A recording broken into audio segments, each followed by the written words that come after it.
Parfaitement dans notre temps. Alors, ainsi s'achève notre colloque sur la protection du consommateur numérique. Je tiens à remercier, premièrement, chaleureusement, tous les conférenciers et les conférencières pour leurs propos réfléchis et éclairants qui nous ont fait comprendre l'importance capitale et Arthur Oulahi le disait à l'instant, l'importance capitale d'un encadrement législatif efficace dans ce secteur d'activité, mais qui nous ont fait comprendre aussi les insuffisances et les difficultés d'application du droit actuel. Merci également aux présidents d'ateliers pour leur travail d'animation et de gestion du temps. Enfin et surtout, je m'en voudrais de ne pas vous remercier, vous, pour votre attention soutenue tout au long de la journée et la qualité de vos interventions et de vos questions. Je vous annonce que les actes du présent colloque seront intégralement publiés aux éditions Yvon Blais au printemps 2016, grâce à la belle collaboration que nous maintenons avec cette grande maison d'édition.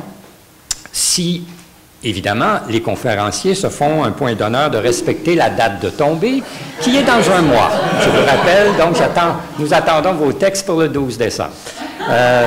Je vous invite donc à surveiller la publicité pour vous les procurer en temps et lieu et savourer à nouveau les communications que nous avons entendues aujourd'hui et qui vous vaudront pour, dans l'intervalle, 6 heures de formation continue reconnue par le barreau ou la Chambre des notaires du Québec. D'ici là, vous pouvez toujours vous procurer, puisque la journée a été enregistrée, vous pourrez regarder à nouveau l'enregistrement de cette journée qui sera diffusé sur le site du CRDP, je pense, et sur le site de la Fondation également, en temps et lieu, quand tout ça sera monté. Et d'ici là, vous pourrez toujours vous procurer les actes du colloque de 2013 sur la protection du consommateur immobilier. Le coordonnateur de la chaire, qui est derrière tout ça, de m'aider un petit peu. Pour vous présenter un petit peu, je vais utiliser 5 minutes pour vous présenter la plateforme qui est en ligne depuis... qui est en ligne et qui devrait survivre aux attaques liquides. Vous voyez pourquoi il ne faut pas boire ni manger dans le laboratoire. Donc, un petit 5 minutes pour présenter la plateforme que nous venons, il y a à peu près une demi-heure, de mettre en ligne. Et après, j'aurai le plaisir de laisser la parole à Madame Renée Mador, qui est la sous-ministre associée au ministère de la Justice, qui est un projet avec lequel nous avons travaillé aussi. Et Maître Blondin de Soquige avait dit qu'elle serait là à l'heure. Elle aussi va parler pendant quelques minutes sur ce projet en devenir. Alors, si vous permettez, dans le cadre de mon 5 minutes, j'aimerais, un peu comme ce matin, vous raconter une histoire sur l'historique un petit peu de ce projet qui a commencé avec Pierre-Claude il y a à peu près 5 ans. On avait eu une bourse BLG. Moins que ça, Vincent. Là. 2011, 4 ans. Je pense que c'était 2011. 2011 déjà. On avait une bourse BLG où on avait eu pendant l'année été un étudiant de première année qui était excellent et qui avait fait des résumés des plus grandes décisions dans le domaine de la consommation. L'idée avec Pierre-Claude, c'était de dire, écoutez, ça faisait 10 ans que le livre de Pierre-Claude Lafont a été publié. De Claude Masse. De Claude Masse. Il y a tous ces Claudes. Et c'était donc, on voulait faire une mise à jour de ce texte fondateur, de ce texte important. Sauf qu'on s'est rendu compte que c'était un travail très chronophage, très fastidieux. Et Vincent, qui était encore une fois excellent, dans son été, avait réussi à faire à peu près 80-90 résumés de décisions. Donc face à ce constat, il nous a importé de trouver un partenaire qui disposait déjà du matériel, à savoir des résumés dans le domaine de la consommation, et Soquige a très rapidement été identifié comme l'acteur incontournable avec lequel nous devions en fait travailler. Donc il y a eu quelques tractations et cet été, ce joueur nous a transmis plus de 1000 décisions, en fait des résumés, on va vous les montrer, on va vous montrer quelques-unes, plus de 1000 décisions, donc avec une structure particulièrement utile pour, je dirais, pour monsieur et madame tout le monde là, qui se présentent eux-mêmes, mais également pour les juges, parce qu'un constat qu'on faisait, c'est que très souvent, Et ce n'est pas de leur faute, là, c'est face au volume que la Cour du Québec, auquel la Cour du Québec est confrontée, c'est important de dire qu'il y a de la jurisprudence. Et de la complexité de la loi aussi. Et voilà, et c'est une complexité aussi qui se traduit dans les ouvrages de doctrine. Alors, ce projet, donc avec, Florian vous le montre un petit peu, plus de 1000 décisions qui sont présentes, a volontairement, enfin naturellement, je dirais, utilisé une plateforme que nous avions développée grâce au financement du ministère de la Justice du Québec, en 2012, avec la loi 64 juridique des technologies d'information, qui était une autre loi qui détient son lot de complexité, et dont il fallait tenter de mieux faire connaître à l'ensemble de la communauté. Également, cette même coquille avait été utilisée pour la loi sur la société par action. C'était mon collègue Rousseau, Stéphane Rousseau, qui s'était chargé d'utiliser et de nourrir, je dirais, cette plateforme. Donc, peut-être en une minute, vous montrer, donc ça c'est l'historique, vous montrer le présent, donc avec cette plateforme, et puis on peut prendre l'exemple d'un article pour vous montrer comment ça fonctionne. Alors la structure est généralement, on peut faire une recherche par article, on a parlé de contrat à distance, donc vous cliquez sur, quand vous les connaissez, les articles en question, l'article 54.1, pour vous donner quand même une petite illustration. On a rentré 1315 articles. Pourquoi? Parce que le nombre est beaucoup moins important dans la loi, c'est parce qu'il y a des articles 54.1, .2, .3, donc on efface. Et puis également, il y a des articles qui sont cités par les 1000 décisions de Soquige. Il y a beaucoup d'articles qui réfèrent du Code civil du Québec, à la Code de procédure, parfois le Code criminel, etc. Donc en tout, on a 1315 articles, on a 1017 résumés de jurisprudence donc fournis par Soquige, on a 72 pages de doctrine et on a un article de blog que je me suis amusé d'écrire en vous écoutant, bien évidemment, ce matin. Donc voilà sur l'état des lieux du présent. Et la raison de ce lancement, en fait, c'est plus le futur qui m'intéresse. Parce qu'après ce bref historique et cet état des lieux présent, en fait, c'est vraiment la raison d'être de ce petit discours, c'est de chercher des partenaires pour le futur. Excuse-moi, j'ai un peu abrégé ta visite. Non, c'est correct, mais je continue à répondre. Par le biais, Florian est capable de montrer qu'on a une recherche par mots-clés. Donc c'est intéressant de voir les résumés qui évoquent des mots-clés en particulier. Et oui, j'ai oublié aussi, vous pouvez faire une recherche on parlait des contrats à distance, là. Vous pouvez évoquer quelles sont les jurisprudences qui évoquent le terme de distance, la doctrine qui en parle. D'ailleurs, la doctrine ici est toute dans la salle. Donc, encore une fois, c'est un outil que nous avons assez sensiblement modifié par rapport aux versions préalables et qui a, j'utilisais un terme de mes informaticiens, avec un beau code, un code encore une fois, qui se modifie bien et qui interagit bien avec les pages derrière. Donc oui, ce futur, et c'est la raison d'être, en fait, il nous faut des partenaires. Et un peu pour calquer le modèle qui a été fait pour la loi 64 juridique des technologies d'information, on a avec Soquige, encore une fois, un partenaire pour la jurisprudence, mais il nous faudrait des partenaires pour, je dirais, intégrer à la droite du 1, 2, 3, intégrer des définitions. Et à cet égard-là, c'est une main tendue, puis ça tombe bien parce que Madame la Présidente de l'OPC est ici, mais je pense que l'Office de protection des consommateurs serait un partenaire tout dédié pour un projet comme celui-ci, dans la mesure où vous seriez susceptible de nous fournir un contenu que déjà vous mettez en ligne sur vos différentes plateformes.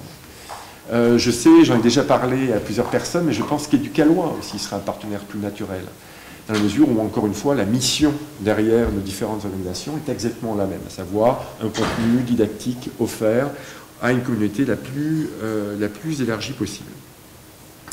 Alors, continuons la discussion, le dialogue qu'a évoqué, et puis ça s'adresse aussi aux universitaires, évidemment, même si, encore une fois, on a tenté de reprendre pas mal de contenu. Mon quatrième et dernier point, et je ne peux m'empêcher de finir avec ce point-là, c'est évidemment des remerciements.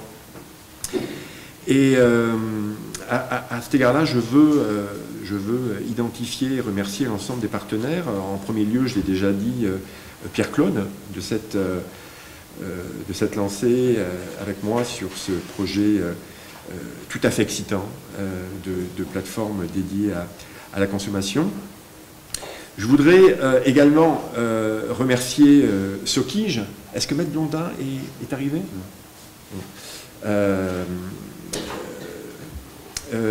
Je voulais les remercier vraiment très, très chaleureusement, dans la mesure où, d'une part, ils nous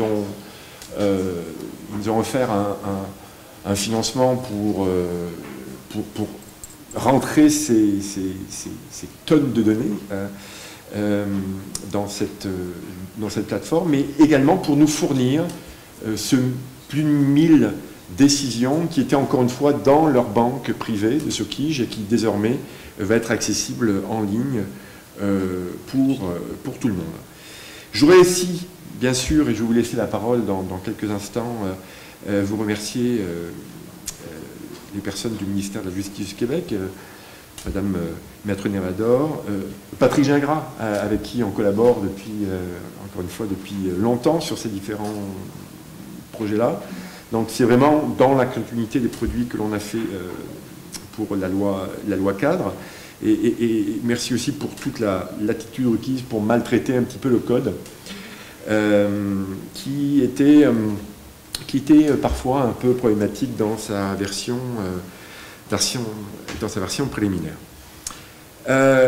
Et enfin, et j'aurais un merci tout particulier à mon équipe de la chaire Wilson qui allie compétences, mais tiens, il y en a une partie qui arrive, je parle de compétences, ils arrivent, et une compétence tout aussi juridique que technique, et tout en générant, développant et puis je veux le signaler parce que les gens qui me connaissent savent que c'est important, tout en développant une bonne humeur, un dynamisme, une autonomie, un respect des délais.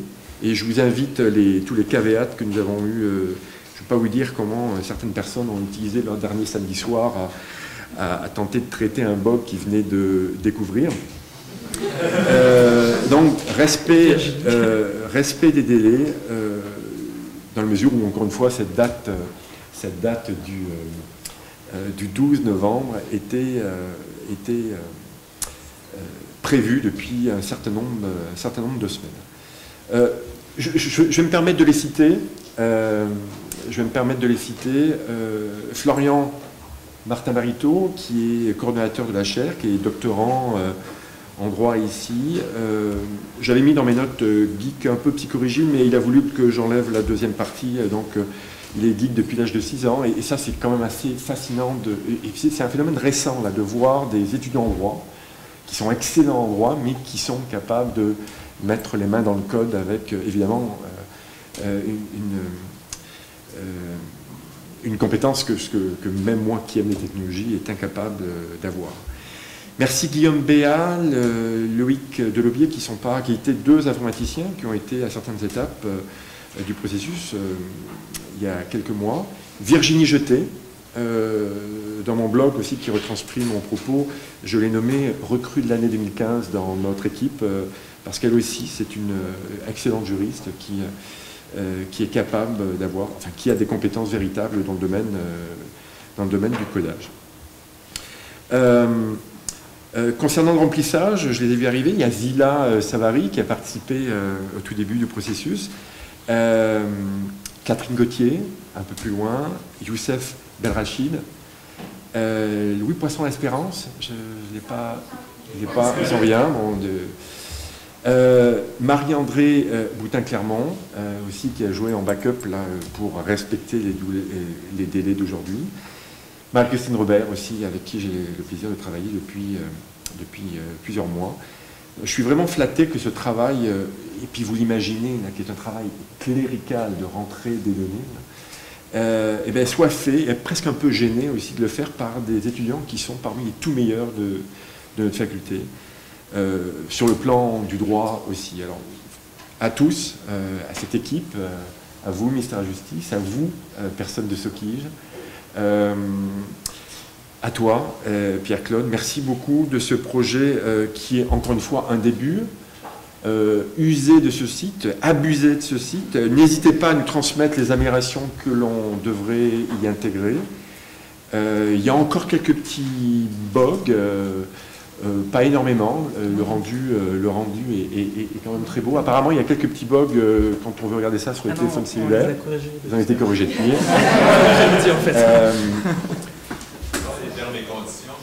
C'est terrible parce que, et comme juriste, ça fait longtemps qu'on travaille avec des informaticiens. Mais là, les informaticiens sont juristes et sont intégrés dans l'équipe.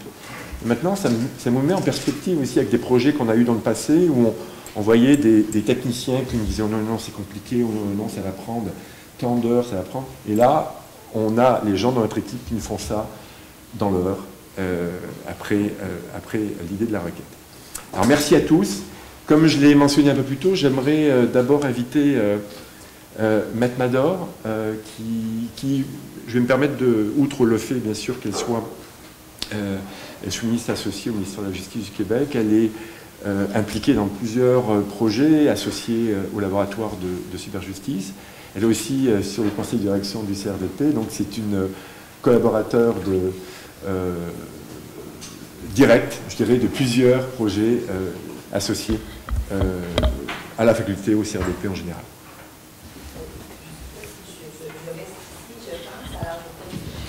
Non, on pourrait vous inviter à...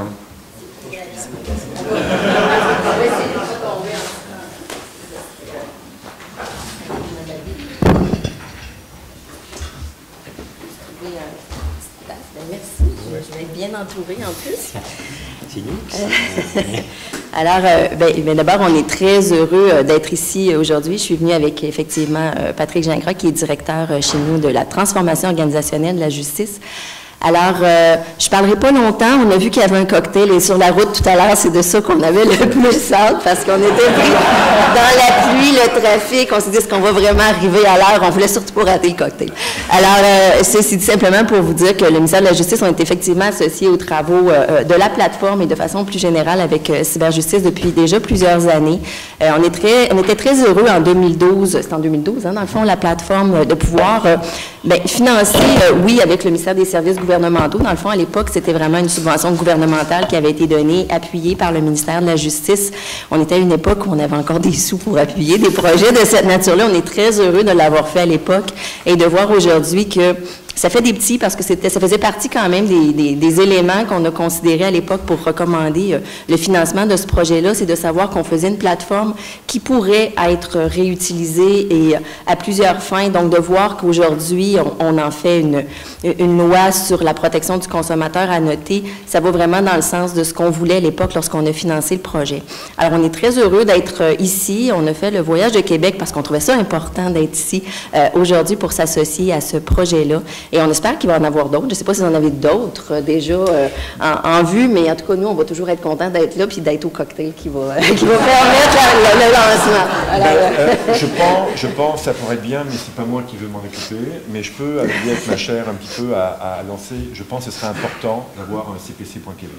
CPC, oui, on va le faire entrer en vigueur d'abord, puis ensuite on verra qu'est-ce qu'on peut faire avec. Alors, mais merci pour l'invitation, puis donc on sera là pour les prochaines fois aussi. Merci.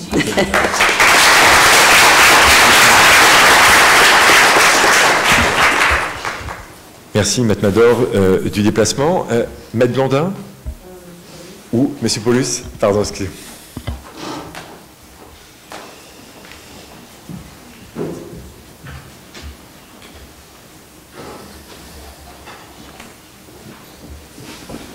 Bonsoir. L'histoire entre l'Université de Montréal et Soquige remonte à plus de 50 ans, puisque Soquige a été créé ici même par la Faculté de droit et le Centre de calcul de l'Université de Montréal. À l'origine, le projet de recherche s'appelait DATOM. C'était en 1968. C'est un juste retour des choses que Soquige participe maintenant à la production et à la diffusion de la version électronique et annotée de la loi sur la protection du consommateur. À Soquige, on s'est toujours fait un devoir d'investir en matière de justice en offrant notamment un soutien financier à des organisations qui servent le grand public et qui rejoignent sa mission d'accès à l'information juridique, comme entre autres Éducalois et les centres de justice de proximité. L'an dernier, nous avons aussi contribué financièrement au laboratoire de superjustice, ici même à l'Université de Montréal. Par conséquent, lorsque nous avons été approchés par le Centre de recherche en droit public de l'Université de Montréal pour collaborer à la coédition et à la diffusion d'une version électronique et annotée de la loi sur la protection du consommateur, nous avons accepté avec beaucoup d'enthousiasme. Ainsi, SOCIJ a fourni au CRDP plus de 1000 résumés des jugements qu'elle a publiés en matière de protection du consommateur depuis 1987.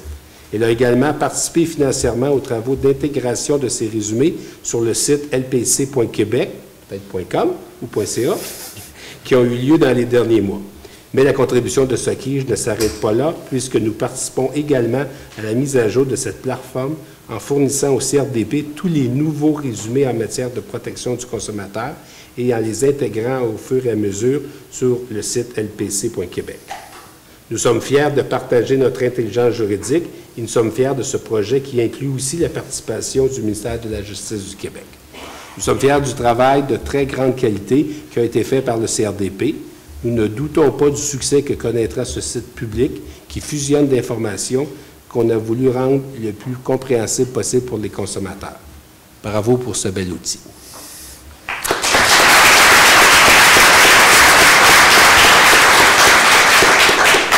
Merci, Monsieur Paulus. Un vrai plaisir. Je signalais, oui, qu'il y a une multitude de projets avec SOCIJ, effectivement. Je sais que l'adage de Pierre Noro travaille également avec vous. Et oui, effectivement, je ne l'ai pas mentionné, mais il y a un accord avec SOCIJ pour que tous les nouveaux résumés pourront être faits soit par nous, soit par vous. Je ne sais pas ce qui serait le plus simple, mais effectivement, ce site sera mis à jour en temps et lieu à chaque fois, encore une fois, qu'un résumé SOCIJ sera intégré. Donc c'est un site qui va vivre. Grâce à SOCIJ, grâce à la justice et grâce à vous tous, encore une fois, si je peux me permettre de répéter ce besoin de contenu de qualité que nous sommes en quête d'attendre de l'ensemble des partenaires de la communauté qui s'intéressent au droit de la consommation. Bon, alors, la journée se continue fièrement par un cocktail. Je pense que c'est très attendu.